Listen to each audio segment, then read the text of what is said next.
शिंदेंनी केली ती चूकच. राज ठाकरे असो की पवार मान्य करतातच. शिंदे फडणवीसांनी हसून जिरवलं, पण विसरलात. खरा न्याय निवाडा जनता करणार. भल्या भल्यांना आसमान मतदारांनी दाखवलं. महाराष्ट्राचं वारं फिरायला वेळ किती लागणार. जे शिंदेंनी केलं ते राज कधीही करू शकत होते. मध्ये आली ती नैतिकता. नेमकं घडलंय का? सुप्रीम कोर्टानं ठाकरे आणि शिंदे सत्ता संघर्षावर अंतिम निर्णय दिला. 7 खंडपीठापुढे आता हा खटला पुढे चालणार आहे. या पलीकडे जाऊन एकनाथ शिंदे असो किंवा देवेंद्र फडणवीस असो यांना दिलेली ती मोठी चपराक होती. पण आपण जर एकंदरीत देवेंद्र फडणवीस आणि एकनाथ शिंदे यांची पत्रकार परिषद पाहिली तर मुद्दे लक्षात येतात की निगेटिव्ह पब्लिसिटी होऊ न देता पॉझिटिव्ह पब्लिसिटीमध्ये बदलवण्याचा प्रयत्न त्या पत्रकार परिषदेमधून झालं. मान्य कराच, आम्ही स्थापन केलेलं सरकार कायदेशीरच होतं हे वारंवार एकनाथ शिंदे आणि देवेंद्र फडणवीस गिरवत होते. त्यांना काहीही घेणं देणं नव्हतं की राज्यपालांनी कशा पद्धतीने निर्णय चुकवले. काहीही घेणं देणं नव्हतं की एकनाथ शिंदेंनी फक्त आणि फक्त आपल्याकडे असलेल्या बहुमताच्या जोरावरच पक्षावरती दावा ठोकला. मुद्दा त्यांच्यासाठी इतकाच महत्त्वाचा होता की आपलं सरकार टिकलं. आता हा सगळा खटला जो आहे तो नार्वेकरांकडे जाणार आहे. व्हीप जो आहे तो लागू सुनील प्रभूंचा होणार आहे. पण या पलीकडे जाऊन सुद्धा नार्वेकरांची जर टिप्पणी पाहिली तर ती अशी होती की कोर्टानं फक्त सांगितलंय लवकरात लवकर निर्णय द्या.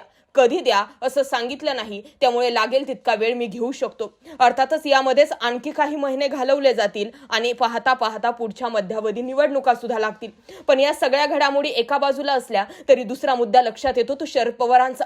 शरद पवार ज्यावेळी उद्धव ठाकरे राजीनामा टेकवत होते त्याचवेळी पवारांनी ठाकरेंना सावध केलं होतं, ठाकरे राजीनामा देऊ नका. पण ठाकरेंनी नैतिकता पाहिली आणि राजीनामा दिला. आज सुप्रीम कोर्ट सांगतात की जर ठाकरेंनी राजीनामा दिला नसता तर आम्ही पुन्हा ते सरकार आणलं असतं. पण ह्या घडामोडी घडून गेलेल्या आहेत. दुसरा महत्त्वाचा मुद्दा, जे एकनाथ शिंदे करू शकले ते राज ठाकरे कधीही करू शकत होते. पण मध्ये आली ती नैतिकता. राज ठाकरेंनी शिवसेना पक्ष तर मिळवला असता, कदाचित पक्षातील बहुमत सुद्धा मिळवलं असतं, पण जनतेला तोंड काय देणार. नैतिकतेच्या मुद्द्यावरती ते पचणारं होतं का यावरतीच विचार राज ठाकरेंनी केला असावा आणि त्यामुळेच कधीही शिवसेना फोडण्याचा विचार त्यांनी केला नसावा. नाहीतर जे एकनाथ शिंदे आज करू पाहतायत ते राज ठाकरे कधीच करून उरले असते. पण या सगळ्या घडामोडी जरी पाहिल्या तरी एकंदरीत जे शरद पवार सांगत होते तसंच काहीसं घडत गेलेलं आहे.